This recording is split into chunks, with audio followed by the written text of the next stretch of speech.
이어서 알아두면 돈이 되는 노동법 알돈노 시간입니다.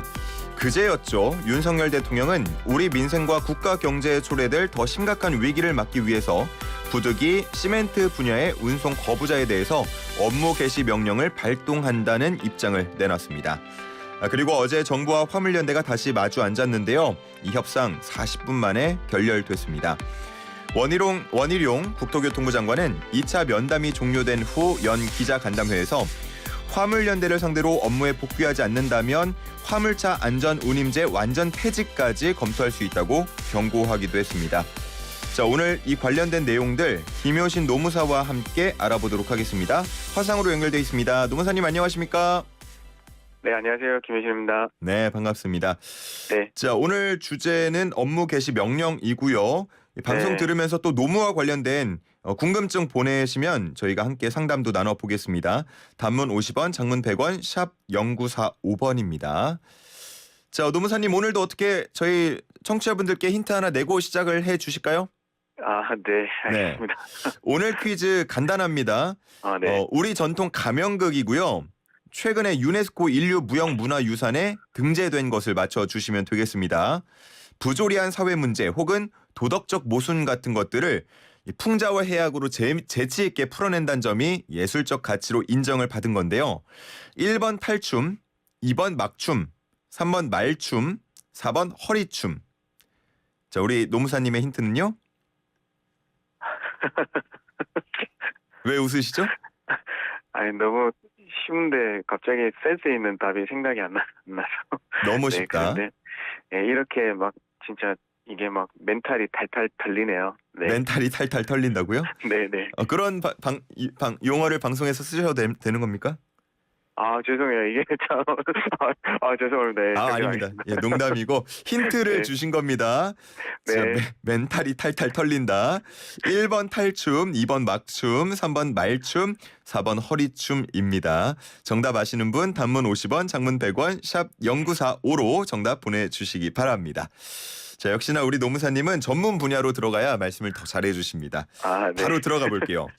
네. 자, 오늘 주제 업무 개시 명령입니다. 이게 네네. 정확히 뭔지, 이 명령은 언제 할 수 있는 건지 설명을 부탁드립니다. 네, 사실 되게 생소하실 거예요. 이게 갑자기 해서 응해야 돼, 이게 뭐지라는 분들이 말씀을 드는데요. 이거는 화물자동차 운수사업법 제14조의 근거를 두고 있습니다. 그래서 운수종사자나 이제 정당한 사유 없이 집단으로 운송 거부했을 때는요, 그 국가 경제에 매우 심각한 위기를 초래하거나 초래할 위험성이 있다고 인정할 만한 사유가 있을 때는 업무 갱시 명령을 할 수 있다고 규정하고 있어요. 그래서 정부가 이제 건설 현장에서 시멘트가 공급되지 않음으로 인해 가지고 공기가 늘어나고 하는 문제들이 있다고 보고 피해가 크다고 보고 있거든요. 예.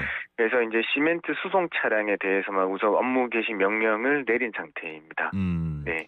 이게 화물자동차 운수사업법에 근거를 두고 있는 거면 네. 다른 업종에는 발동될 수가 없는 거네요? 그렇죠. 이제 다른 그 법에서도 이 유사한 제도를 두고 있다, 명령을 두고 있다면 가능합니다. 그래서 요거는 그 의료법에서도 정당한 사유 없이 진료 중단 등으로 진료 지장을 초래하거나 그런 우려가 있으면 업무 개시 명령을 할 수 있는 근거를 두고 있거든요. 그래요? 네, 그래서 이제 실제로 다른 업종에서는 이제 우리 의료 업종에서 한번 업무 개시 명령이 있었던 적이 있습니다. 2000년 의약분업이나 2014년, 2020년도에 그 이제 의료 업종에 내려진 바는 있지만 화물 업종에서는 이제 처음이다. 이게 2004년도에 도입되었거든요. 화물 업종에는요. 도입 이후에는 처음으로 발동되는 겁니다. 아하, 그렇군요. 네. 그러니까 뭔가 정당한 사유 없이 멈췄을 때 심각한 지장이 줄 수 있는 분야들에는 이런 비슷한 취지의 법이 도입이 돼 있는 것 같습니다. 네, 그렇죠. 이제 항상 이제 문제되는 게 이게 국가 경제에 매우 심각한 위기를 초래하는 게 어느 수준이고 초래할 위험성 그건 어떤 수준이 되어야 되는가에 대한 의문이나 이게 수준의 이제 에 대해서는 항상 조금 논란이 있습니다. 그래서 그런 상황이군요. 네. 그러면 이 업무 개시 명령 말 그대로 명령인데 여기에 불응하면은 어떻게 됩니까? 네, 제재가 당연히 있겠죠. 네. 그래서 우선은 뭐 정당한 이유가 없으면 뭐 거부하지 못하고요. 그 다음 날에 복귀해야 되는 겁니다. 예. 그래서 이제 1차 불응하면 30일 이하 운행 정지고요. 2차 불응 때는 그 운송 자격이 정지되고요. 예. 네, 또 그다음에 덧붙여 3년 이하 징역 또는 3천만 원 이하의 벌금에 처해질 수 있습니다. 네. 네, 그래서 이제 요거 이제 정확하게 제재하기 위해서는 이 명령서를 전달을 해야 되는 거거든요. 네네. 그래서 이제 언론을 보면 많이 아셨지만 그 법정 명령서는 본인에게 직접 우편으로 송달해야 된다는 해석들이 있습니다. 근데 이제 지금은 특수한 상황이기 때문에 전화나 문자, 뭐 다른 SNS나 우리가 많이 사용하는 그런 수단들 이용해서 하더라도 정당한 송달로 볼 수 있다는 게 이제 정부의 입장인 거고요. 예. 그게 만약에 안 된다면 이제 우리 공시 송달을 통해서 그 전달하는 걸로 하겠다고 그렇게까지 얘기가 나오고 있어서요. 근데 이게 이제 공시 송달까지 가면 상당 기간이 이제 소요가 되거든요. 그래서 예. 뭐 한 1개월 정도 되니까 쉬워 보이지만 않는 것 같습니다. 공시 송달이라는 거는 정확히 어떤 건가요? 이제 이분이 이제 당사자가 그 문서를 받아야 되는데 못 받았을 경우에는요. 예. 그 주소지가 분명한 경우에도 이제 못 받는다, 불분명한 못 받는다는 이제 이유가 있으면 예. 이걸 관보에 게재하거나 하는 방식으로 송달의 효과를 내는 거거든요. 아. 그래서 이제 이 15일 동안 한번 해보고 안 되면 그때 돼서야 이제 그 공시를 할 수 있고 그게 공시 기간이 끝난 다음에 효력이 발생하니까 근 한 달 정도가 걸리거든요. 뭐 예를 들어서 국토교통부 홈페이지나 이런 데다가 네, 그렇죠. 뭐 팝업 창으로 안내를 띄운다.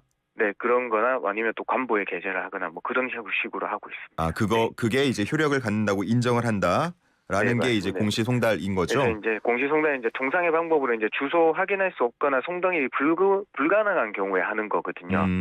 그래서 지금은 뭐 주소 파악하고 현장 조사해서 했다고 하니까 주소가 확인할 수 없는 경우에 해당될지도 의문이고 뭐 송달이 불가능했을까 여기에서도 사실 물음표가 달리는 건 사실입니다. 예. 만약에 주소지는 맞는데 본인이 아니고 가족이 받았다. 이럴 경우는 어떻게 됩니까? 네, 그래서 이제 요게 결국에는 해석이 좀 나뉘는데 그거는 당사자가 직접 받아야 된다는 입장이 있는 반면에 가족이 전달해도 되기 때문에 지금 정부에서는 가족이나 거기에 이제 그 관련자들 특히나 가족에게 전달하면 되는 걸로 봐야 된다. 이런 얘기들이 흘러나오고 있더라고요. 아, 이것도 좀 해석이 나뉘는군요. 그렇죠. 그래서 요거는 과연 그게 법적인 효력을 갖추는 송달로 볼 수 있을까라는 데에 대해서는 조금 더 확실하게 말씀드릴 수 없는 사정이 있습니다. 예, 알겠습니다. 지금 뭐 계속해서 입장이 엇갈리고 있고 좀 말이 다른 상황인데 정부는 정당한 업무 개시 명령이 발동된 거라고 보고 있고요. 화물연대는 국제노동기구 협약 위반이다라고 반발을 하면서 삭발투쟁을 이어가고 강경투쟁 의사를 밝혔는데 이렇게 나뉘는 입장 뭐 누구 말이 맞다라고 볼 수가 있는 건가요? 어떤가요? 이 말도 맞고 저 말도 맞다는 표현이 뭐 적당할지는 모르겠습니다만 일단은 우선 정부가 발동한 업무 개시 명령이 뭐 국가 경제에 뭐 심각한 위기를 초래하는 경우라고 하면 뭐 정부의 업무 개시 명령도 이제 정당하다고 볼 수 있겠고요. 반면에 이제 화물연대는요 이제 국제노동기구 핵심협약 105호에 근거를 두고 있습니다. 그건 뭔가요? 105호는 강제근로의 폐지 협약에 위반된다는 입장입니다. 사실 이제 협약 105호는 우리나라에서 아직批准되지 않기는 했거든요. 근데 이게 이제批准여부와는 무관하게 이제 회원국이라는 사실 자체만으로 기본 협약의 원칙을 준수하고 실현할 법적 의무를 부담해야 된다는 게 이제 화물연대의 입장입니다. 그래서 이거는 우리가 여기 나와서 이렇게 서로 간의 주장을 관철시켜서 하는 거는 이러고 있는데 업무 개시 명령을 내는 강제근로 시키는 거 아니냐. 거기에 협약에 반한다. 이런 입장이 되겠습니다. 그렇군요. 상당히 엇갈립니다. 네, 맞습니다. 그리고 이번 뭐 사태라고 해야 할까요? 이 지금 상황을 바라보는 관점, 표현하는 용어도 다른데 정부는 불법 운송 거부다. 이렇게 말을 하고 있고요. 화물연대는 총파업이다. 이렇게 말을 하고 있습니다. 네, 맞습니다. 왜 서로 이번 사태를 말하는 용어나 단어가 다른 거죠? 사실 이제 이번 부분을 많이 헷갈리실 거예요. 더더군다나 우리 중앙일간지에 보면 업무 개시 명령서 대통령님께서 보고 있는 업무 개시 명령서를 일면 톱 사진으로 실었는데 거기 보면 정부에서는 그 업무 개시 명령서에 집단 운송 거부라는 표현이 나오고 있습니다. 이거는 왜냐하면 우리 정부에서는 이 화물연대의 그 조합원 분들 신분인 조합원 신분들에 대해서는 그 개인 사업자로 보고 있습니다. 대신에 또 더 넓게 본다고 하면 특수 형태 종사자로 보고 있거든요. 네. 그래서 근로자의 지위를 갖지 못하고 있다라고 봐서 그냥 그 화물자동차주는 노동자가 아니라 자영업자라는 인식에서 출발해서 그 노동조합으로 인정하지 않고 있는 반면에요. 네. 우리 그 노조법에서는 그 노동자의 범위를 넓게 보고 있기 때문에 특수 형태 종사자 역시 그 노동조합법상 그 근로자로 포함될 수 있다는 입장이 화물연대의 입장인 겁니다.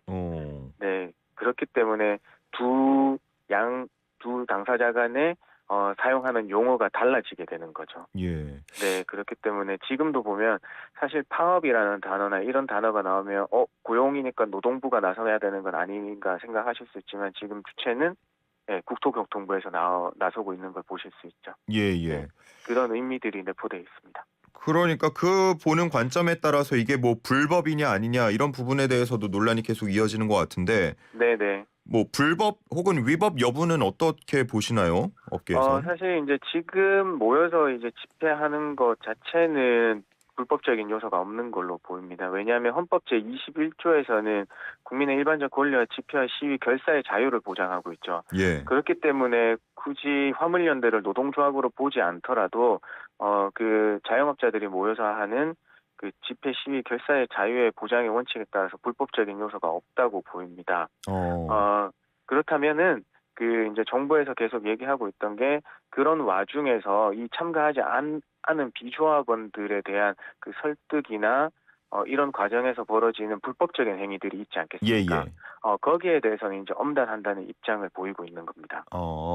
그러니까 네. 다시 말하면 뭐 예를 들어서 코로나 때 뭐 음식점 이런 곳이 장사가 네. 문을 열면 오히려 더 마이너스가 나는 상황이니까 우리 문 안 열겠다라고 했는데 네네. 너네 문 열어서 영업해 이런 네. 상황과 비슷하다고 볼 수가 있는 건가요? 쉽게 말씀드리면 이제 그럴 수 있는데 이제 일반 요식 업종하고의 이제 화물연대 파업 이게 화물의 운송은 거의 우리가 그 화물 운송은 육로를 통해서 이루어지고 있거든요. 예. 그래서 이게 지금도 이제 뉴스에 내보내시면 아시겠지만 운송 거부 사태가 발생하고 이런 파업이 발생함으로써 벌써 어떤 그 시멘트 업종, 이제 건설 업종뿐만 아니라 주유 업종이나 철강 업종, 그다음에 자동차 운송 업종 이쪽에서 이제 문제가 하나 둘씩 이제 보고되고 있거든요. 예. 그래서 국가 경제의 위기를 초래할 만한 이유가 있다고 보는 거죠. 그 점에서 조금 다를 수 그래서 있겠군요. 요 점이 조금 다른 겁니다. 그래서 쉽게 말씀드리면 그냥 아까 말씀드린 예로 들 수 있겠지만, 그 왜냐면 여파를 요즘에는 따지자면 이게 민감한 사안이기 때문에 그 여파의 중요성을 좀 봐야 되는 네, 겁니다. 그렇군요. 네. 그 아직 그게 뭐 정확하게 밝혀진 건 아닙니다만 파업에 참가하지 않는 화물 차량에 뭐 쇠구슬이 날아들어서 유리창이 깨진 사진이나 이런 것도 보도가 되고 있잖아요. 네, 맞아요. 이런 거는 불법 요소가 있다고 볼 수 있죠. 만약에 정말 파업 참여자가 쏜 것이 맞다면요. 맞습니다. 어떠한 경우라도 뭐 다른 사람의 이해나 이익을 침해하는 경우에는 이제 처벌의 대상이 되는 건 당연한 거잖아요. 네, 그렇기 때문에 쇠구슬 날아든 사건에 하고 관련해서는 뭐 그게 만약에 화물연대 파업 참가자의 소행으로 밝혀진다고 하면 뭐 재물 손괴나 이런 등의 행위가 이제 적용될 것이므로 이런 게 바로 불법적인 요소가 있다는 겁니다. 예. 네. 앞서서 살짝 얘기를 해주셨는데 제가 정확히 이해를 하기 위해서 좀 더 여쭤볼게요. 그러면 네. 화물연대를 노동조합으로 보아야 하는 건가요? 아니면 뭐 일반적인 협회 성격의 조직으로 봐야 하는 겁니까?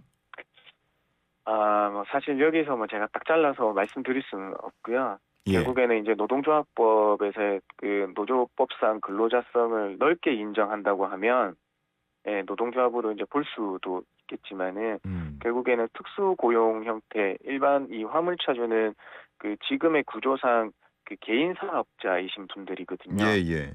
그래서 자영업자로 분류돼서 노동자의 권리를 뭐 노동자와 유사하게 근무를 하시지만 일반 자영업자로 그 신분으로 되어 있기 때문에 그 쉽게 결정을 딱 내서 말씀드릴 수는 없거든요. 그렇군요. 네. 그래서 딱 잘라 말하기 어려운 면이 많습니다. 왜 이 물류 쪽에 종사하시는 분들은 이렇게 고용 형태가 이런 식으로 지금 자리가 잡혀져 있는 겁니까? 이게 우리가 딱 고용을 이제 화주는 그 화주와 원래 물건의 주인과 이걸 물건을 운송하는 걸 책임지는 회사와 그다음에 그 그 책임지는 회사가 모든 트럭들을 다 구매를 해서 할 수 없으니까 그 개별적인 차주들하고의 위숙탁 계약을 맺어서 운송하는 시스템 때문이거든요. 아, 그렇군요. 네, 그래서 계약을 하고 화물을 놔두고 언제부터 언제까지 화물을 날라주고 이런 구조가 형성돼 있어서 그렇습니다. 알겠습니다. 네. 자, 끝으로 우리 청취자분 그 상담 사례 하나만 풀어보고 마무리 짓도록 하겠습니다. 네. 연차 수당을 청구할 수 있는 기간이 퇴직하고 난 다음부터 3년으로 알고 있는데 맞나요? 이렇게 물어보십니다.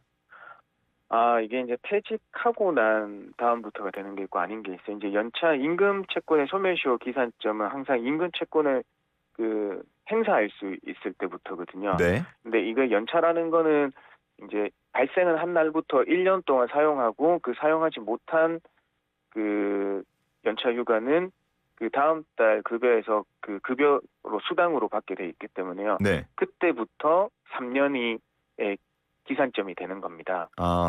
네.